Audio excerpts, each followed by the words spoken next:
Primeiru-Ministru kontinua husu timoroan sira, investe e setor produtivu, hodi kontribui para dezenvolvimentu iha laran.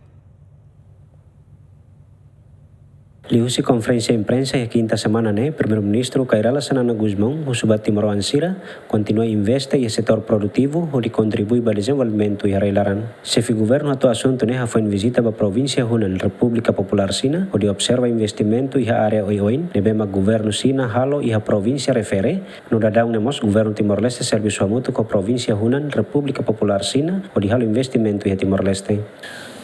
Impressiona makina Almeba Fatimbarak, Instituto, Universidade, Batang fábrica, Batang e sirnia historial, sirnia história a Hune, o tudo a Rui 2000 começou na Hanoi. 2000 começou na Hanoi.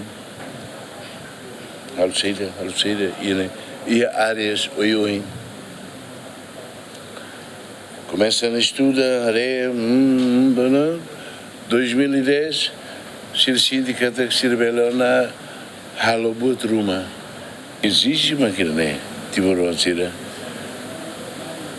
de luz oficina, preparar, loquito a Hanoi, pode contribuição no vestir fo, cooperação no vestir halo ela, para sair boa Ruma na be. Tudo e tinha desenvolvimento econômico e osan para falar povo não bem produz. Antes, governo Timor-Leste estabeleceu uma cooperação amigável com a província Hunan Sina durante tinang samre singida, onde desenvolve programa cooperação e a área oin, inclui turismo, intercâmbio cultural, educação, agrícola no aquicultura, liu-liu com a autoridade municipal Manatutu. Adérito Ximenes, bem-vindo Ximenes, GMN.